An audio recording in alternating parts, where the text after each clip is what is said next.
రాను. Hi hello welcome to రైతు సమాచార వేదిక. ముందుగా మన ఛానల్ని మొదటిసారి చూస్తున్న రైతు సోదరులు దయచేసి సబ్స్క్రైబ్ చేయండి, అదేవిధంగా ఒక లైక్ చేయండి ఫ్రెండ్స్. సో ఈరోజు వచ్చేసి మనము ఇక్కడ రైతు వచ్చేసి కల్కి సైన్ బూస్ట్ ఎకరానికి అయితే స్ప్రే చేశారు. ఇది స్ప్రే చేసిన తర్వాత ఏ విధంగా రిజల్ట్ వచ్చింది, స్ప్రే చేయకముందు ఎటువంటి ప్రాబ్లమ్స్ ఉన్నాయి, ఒకసారి రైతు మాటలో మనం మాట్లాడుకుందాము. సో నమస్తే అండి, మీ పేరు? చంద్రశేఖర్ గారు. ఏ ఊరు అండి ఇది?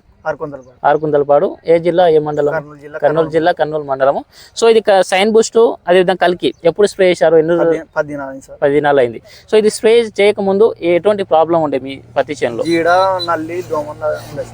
బాగుండేనా?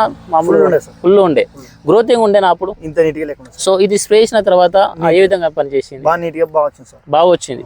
హార్ట్ఫుల్ గా చెప్పండి, ఇది బాగా పనిచేసిందా లేదా? బాగా పనిచేసింది. ఏమేమి కంట్రోల్ అయింది? దోమ నల్లి జీడ కంట్రోల్ అయింది. పెరుగుదల వచ్చిందా? వచ్చింది సార్. పెరుగుదల వచ్చింది. పెరుగుదల ఏపుగా పెరిగిందా? సైడ్ మ్యాచెస్ మంచిగా వచ్చినాయా? కొమ్మలు వచ్చినాయా? కొమ్మలు కూడా బాగా, కొమ్మలు బాగా వచ్చినాయి. కొమ్మల మీద పూతకత ఉంది కదా? ఉంది సార్. ఉంది. ఏమైనా రాలిపోతుందా? రాలిపోతుంది. ఎందుకంటే సైన్ బూస్ట్ ఇచ్చారు మీరు, మనకు మొక్కకి కావాల్సిన పోషకాలు ఇచ్చారు. మనం ఆహారం తింటాం. సో మనం ఎట్లా బతుకుతామో మొక్క కూడా అదే విధంగా బతుకుతుంది.